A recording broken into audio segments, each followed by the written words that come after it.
Assalamualaikum warahmatullahi wabarakatuh.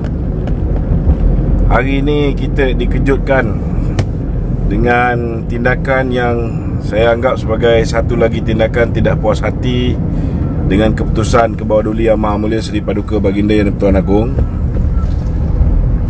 bila mana seorang peguam Syed Iskandar telah menyaman tuanku Yang di-Pertuan Agong kerana tindakan tuanku menolak cadangan daripada Perdana Menteri yang dilihat mengganggu gugat tugas Perdana Menteri.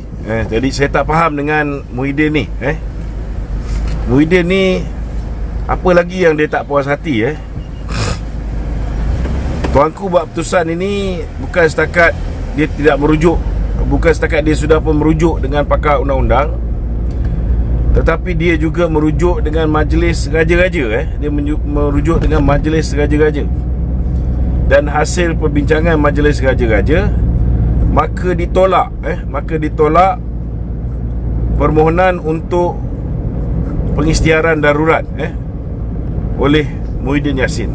Saya nak beritahu dengan sahabat-sahabat, inilah berlaku setelah Muhyiddin mungkin dia telah mengarahkan Rais Yatim, Speaker Dewan Negara, dan keputusan tuanku Yang di-Pertuan Agong kerana kononnya bercanggah dengan perkara 40 Perlembagaan Persekutuan yang mengatakan bahawa Yang di-Pertuan Agong perlu ataupun mandatory untuk menerima nasihat Perdana Menteri. Saya nak beritahu satu je, satu benda yang Rais Yatim baik, Syed Iskandar ni, peguam ni, bahawa Muhyiddin ini sudah tidak ada majoriti di dalam parlimen. Tak ada,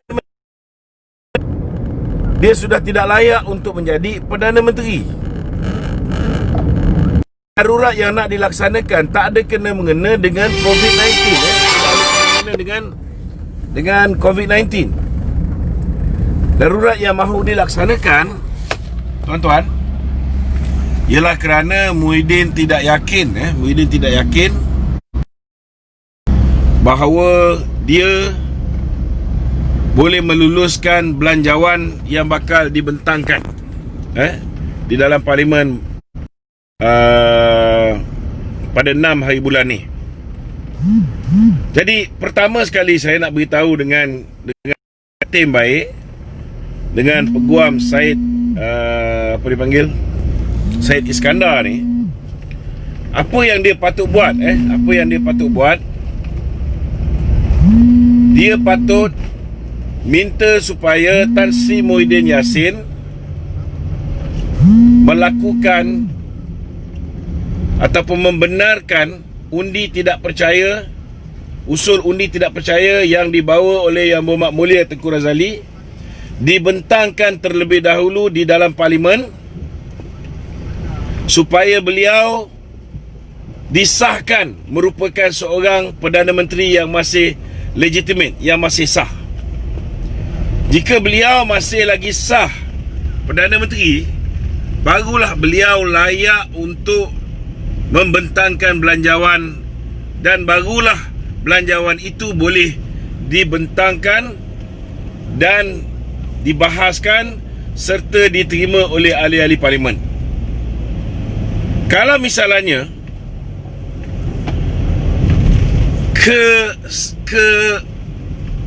kesahan legitimasi Muhyiddin sebagai Perdana Menteri pun tidak dapat disahkan, bagaimana dia nak membentangkan belanjawan?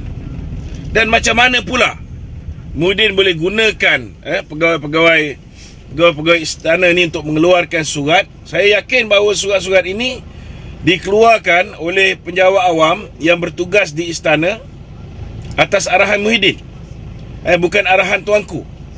Kerana apabila kita teliti surat ini, jelas bercanggah dengan perlembagaan kerana ianya jelas memburukkan nama tuanku. Sepatutnya Muhyiddin patut berhenti daripada menggunakan pegawai-pegawai istana ni untuk menyelamatkan nyawa dia. Tidak ada sesiapa dalam dunia ni kecuali Allah SWT yang boleh menghalang ahli-ahli parlimen daripada tidak menyokong belanjawan yang dibentangkan oleh Muhyiddin. Yang ini kena faham. Kerana tugas ahli parlimen ialah memastikan bahawa dia buat yang terbaik untuk rakyat. Kalau misalnya belanjawan itu tidak baik untuk rakyat, dibentangkan pula oleh orang yang bukan lagi seorang Perdana Menteri yang sah, maka ahli parlimen berhak untuk menolaknya. Berhak untuk menolak dia. Saya nak beritahu dengan Muhyiddin. Okey, tindakan beliau ini, pertama, tindakan beliau mengarahkan Rais Yatim mempertikaikan keputusan ke bawah Duli Yang Maha Mulia Seri Paduka Baginda Yang Tuan Agong telah menyebabkan peguam seperti Syed Iskandar hari ini menyaman pula ke bawah Duli Yang Maha Mulia Seri Paduka Baginda Yang Tuan Agong. Tengok perangai buruk Muhyiddin. Kerana nak melepaskan diri dia, dia sanggup lakukan apa saja walaupun ianya menjejaskan nama istana. Kedua, tindakan beliau menggunakan pegawai istana dengan mengeluarkan surat daripada istana yang saya begitu yakin tanpa diteliti terlebih dahulu oleh baginda tuanku telah menyebabkan hari ini sudah ramai individu yang telah mempertikaikan isi kandung surat yang jelas terbukti menyalahi undang-undang negara, menyalahi prinsip separation of power, dan juga seolah-olah tidak memahami konsep raja berperlembagaan di dalam negara ini. Saya minta pihak istana perlu teliti. Mungkin tuanku terlebih dahulu sebelum pegawai-pegawai kerajaan yang bertugas di istana ini mengeluarkan kenyataan atas arahan Muhyiddin. Kerana ini akhirnya akan menyebabkan sekali lagi tuanku diheret ke mahkamah, seperti mana apa yang dilakukan oleh Syed Iskandar pada hari ini. Keduanya, saya ingin mengucapkan tahniah dan syabas kepada UMNO kerana akhirnya mereka mengambil keputusan untuk tidak melayan kerenah Muhyiddin. Anda tak sedar diri, dia sudah tidak ada majoriti di dalam parlimen. Berangan untuk mendapatkan sokongan UMNO untuk meluluskan belanjawan ini dengan menawarkan cuba menyogok kepada UMNO. Kemudian diletakkan syarat pula. Syaratnya timbalan Perdana Menteri itu mestilah bukan Presiden UMNO. Kita nak beritahu Muhyiddin bahawa parti UMNO ni bukan abah kau yang punya. Parti UMNO ni dimiliki oleh ahli-ahli UMNO ada 3.7 juta. Jadi kalau nak membentuk kerajaan bersama UMNO, harus menghormati ahli UMNO. Ahli UMNO dah memilih Presiden UMNO. Presiden UMNO akan membuat keputusan siapa yang ingin diketengahkan. Sama ada keputusan itu dengan persetujuan MT atau itu persetujuan Presiden Parti.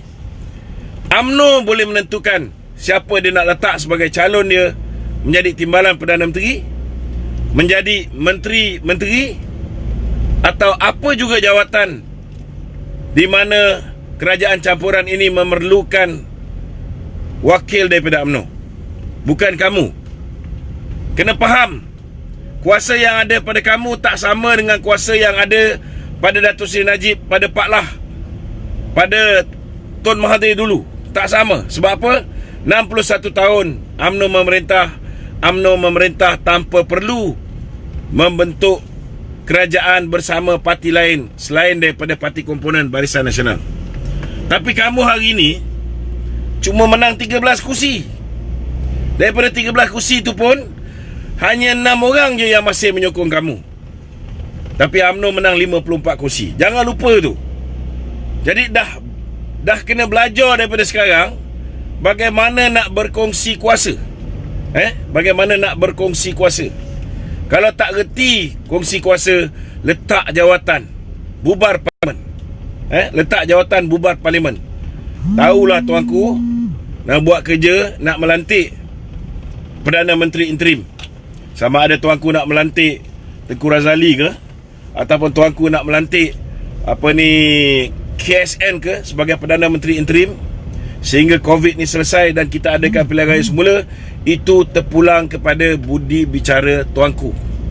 Yang penting kamu tolong aku dengan keputusan Majlis Raja-Raja dan Baginda Tuanku Yang di-Pertuan Agong, yang telah pun menolak cadangan bodoh kamu nak melaksanakan darurat. Kalau darurat tu betul pasal kesihatan, kita boleh terima. Kalau darurat itu untuk mengelakkan pilihan raya, kita boleh terima. Tetapi darurat yang kamu nak buat jelas bertujuan untuk menghalalkan kamu menggunakan duit negara tanpa mendapat kelulusan parlimen. Ini kita tak boleh terima sama sekali. Jadi saya minta supaya ahli-ahli UMNO kita berikan sokongan padu kepada parti kita yang hari ini telah mengambil keputusan untuk tidak menyenaraikan sesiapa sebagai timbalan Perdana Menteri. Kita pun tak terlapak lah untuk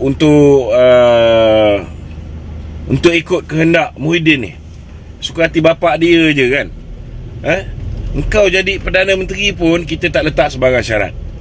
Kalau nak ikutkan saya, syarat yang patut UMNO terima hari ni, apa yang dia patut buat? UMNO kalau nak kerjasama dengan PPBM, kita letak syarat Perdana Menteri mesti daripada UMNO. Timbalan Perdana Menteri 1 mesti daripada PAS. Sebab PAS menang 18 kursi. Bersatu cuma menang berapa kursi? 13. Daripada 13 tu pun hanya 6 je yang masih sokong dia. Yang lain sokongan dia datang daripada ahli parlimen yang dia curi daripada PKR dan ahli parlimen yang dia curi daripada UMNO. Jadi sedar diri sikit.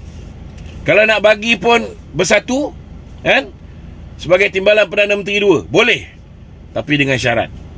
Syarat dia, calon yang PPBM nak beri mestilah bukan seorang yang terlibat dalam kes lelaki dengan lelaki, elephant fight elephant, ataupun kes semburit. Setengah orang tak suka saya sebut semburit ni, tapi itu je lah bahasa yang disediakan oleh Dewan Bahasa dan Pustaka dan yang kedua, kita tak nak mereka yang terlibat buat kerja dengan bini orang ni, macam Muhyiddin ni kan. Kita letak 2 syarat ni. Kalau nak isi jawatan timbalan Perdana Menteri, nak yang bersih, ada integriti.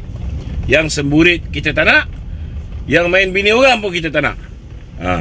Pilihlah di kalangan siapa di dalam bersatu ni yang boleh diangkat jadi timbalan Perdana Menteri 2. Inilah syarat yang patutnya UMNO berikan. Assalamualaikum warahmatullahi wabarakatuh.